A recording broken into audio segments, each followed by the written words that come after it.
Hello and welcome. We're again into another video. Today's video, I will answer like a couple of the questions that I get in the channel is like, because I do lots of content about Centranos, why I don't do content about faction hard? And the answer is simple. The current faction hard is so freaking hard, even for someone who is end game like me. I'm struggling with like 3 port stages and I still haven't been able to complete them. I will give you an example. Like for someone like me who defeated stage 21, I still can't beat 16 because I don't have the epic champion that does ally attack, and I've never pulled that champion. I went to every 10x for that champion. I just never had him, and they never put him in the 10x. So what are the teams that I used in faction hard to beat faction hard? Very quick, guys, get yourself a free legendary Narma by clicking the link in my description. You will also get 3 amazing epics: Anax, Uugo, and Mausoleum Mage. All you need to do is, number 1, log out of Plarium Play on your PC and uninstall it. Number 2, click the link in the description and register with a brand new email. Number 3, launch raid and complete the tutorial. Number 4, go to your inbox and claim the champion. So don't miss out on the great chance to get Narma and 3 very strong epics. So make sure to click my link before it expires. Now let's start with the demon. As far as the demon, the most strongest champion here is actually UDK. Yes, UDK is the best champion in this entire faction because he's such an insane champion. You build him in very slow stone skin with the frostbite gear. Sorry, someone took his gear. Yeah, with a frostbite gear. So just as simple as this, okay?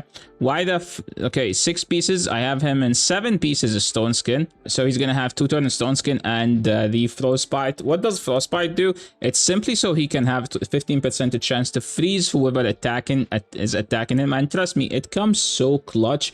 Just in the moment when you need your opponent to be CC'd, UDK will actually do it. And because it's a set, you don't need accuracy for that. The second most important champion here is Lord Fabian, because this boss does have reflect damage. So you need to remove that. So you need to make sure that you strip that. And there's another strategy to defeat faction right now because it's so hard. Plarium expect everyone to have 2 mythical and 3 voided champions. If you have 2 mythical and 3 voided champions for every faction, you can beat that, so you don't need my guide. But if you need any help with this faction, how I beat it, I think that's why you're here. So I will do my best in trying to explain what teams you could use to beat faction hard. Now, as far as the demons, I think the most important champions here are Carnage, Lore, Limassou. Duchess is replaceable. We get a new faction and a new reviver in her faction, and I think it's actually better than Duchess herself because she revives and she has a weird way of cleansing where she'll transfer everyone's debuff into her and then she transfer it to the opponent. It's kind of better actually. And she is kind of like a better version of Elva. Like if there is a better version of Elva, it would be that champion. So I would say this guy is the guy who does the most amount of damage, and everyone else, Carnage is the Chad. Like he just does everything for faction, man. Carnage and Limassou are probably the best two. Now, as far as the dwarfs, for some reason, the dwarf epics are way better than the legendaries, and I couldn't do it without the 3 epics here. Sorry, the 3rd epic wasn't this guy, but I'm trying to build this guy now and test him out for the faction. So Morag, Demetha, and Runekeeper, and the 3rd one is Gala, like is the one I use. I have a +4 Gala. She's still not fully awakened, so she's lacking some sort of damage because I need to have a crushing rend for her to do damage at the higher stages. But yeah, Runekeeper is a key, and that's because he has such an insane heal. Filter meter of all allies, like he has increased attack and filter meter, and he has an insane heal. Remove all debuff from all, like a cleanse. Heals all allies by 25% of this champion's max HP, and he has a very high HP, by the way. Like, he has a legendary stats. Then place continuous heal buffs for 2 turns on all allies that have a debuff removed. So it's a 4 turns cooldown, but it's a very big heal. So it's a cleanse and heal and increase attack and filter meter. You could actually build him in Relentless and have a much better value. Now, as far as the Skinwalkers, I think I soloed all the stages with Marius only. And the only stage that I struggled for a bit with was like 21 because I just needed that mastery that decreased the cooldown to proc so he can double shot the boss. Now, as far as the orc, it's the most obnoxious one because there isn't a strong champions for the orc. I regret not going for the guaranteed void orc we had a couple weeks ago when we had to pull soul stones. It didn't make sense for me that time to pull my soul stones for a champion that does nothing. And then faction hard came in, and he is actually a key to do faction hard. But yeah, the best champion here is actually Raka. Sadly, she is a void legendary. Without her, I think it's just insanely hard to do without Raka, because she's the champion that heals, revive, cleanse, increase attack, buffs for seer. She does everything. Everything here is actually replaceable. But as far as the second best champion here is actually Grohawk, because he does steal the turn meter, which helped me sometimes into like stalling the fight longer for my favor. Now, as far as the Dark Elves, I would say Mithrala, Lydia were like the best, but the champion that I couldn't do faction without is like actually Blind Seer, because there is no other healer in this faction. And Blind Seer, yes, she's one of the worst void legendaries, but somehow for faction she is a must. If you have her, you must build her, because there is no reviver other than her, and she has such a big reviver. Plus she combined it with a shield as well. Heals all allies by 20% of this champion's max HP, so you're gonna build her with an insane amount of HP. And then she has a massive shield, 30% of this champion's max HP, plus you get 3 books on that goes to shield, which make the shield even much bigger. Now, Skinwalkers, the lizards. The lizards, I would say Romanto is a must for this faction, and you have to build him very fast. We're talking about 360 at least, 350 at least. If you have him above 350, he's gonna help you out keeping everything under control. The second best is Necmo, and then Pythion. Everything here is replaceable. Krisk is kind of like your go-to CC champion. As far as the Ogryn, one of the worst factions in the game, the best champion here is actually Blizzard, because he's a damage dealer that also CC with 2 different abilities, and also he has a mini cleanse. He has an ally protection, and he also revived himself, so you don't have to worry about that. And Stock is the second best. This is the most underrated fusion of all time. I would say Blizzard is the most underrated fusion of all time, and then Stock comes after those two by themselves, like literally just do the hard work of every stage. Now, as far as the Barbarians, I would say the Barbarians, Freya is number 1. If you have Freya, you're good. Sorry, Armans. Armans is number 1. Freya is number 2.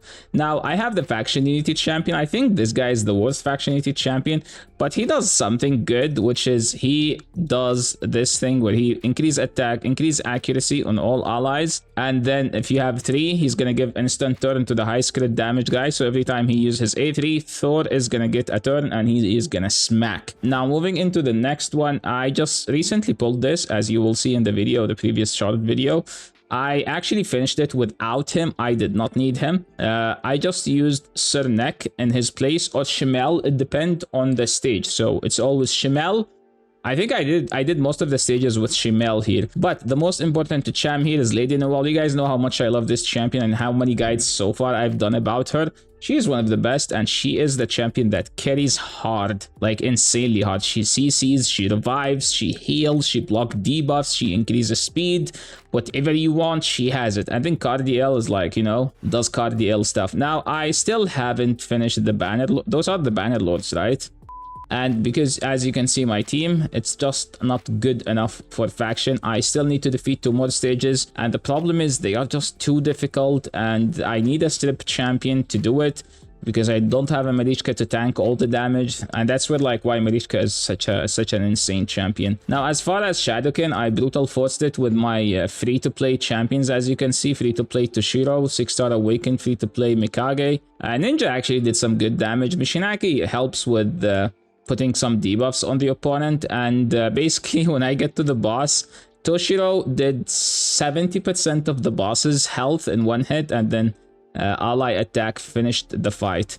Night Revenant is actually the easiest faction, and that is because of Mad Hatter. Where is Mad Hatter? This is actually by rank. Where is Mad Hatter? Yeah, this is the team I used to defeat the Night Revenant. It was by far the easiest faction to defeat, and that's because Mad Hatter just keep everyone fully healed, turn meter boosted everyone, and helped those 3 guys to do more damage.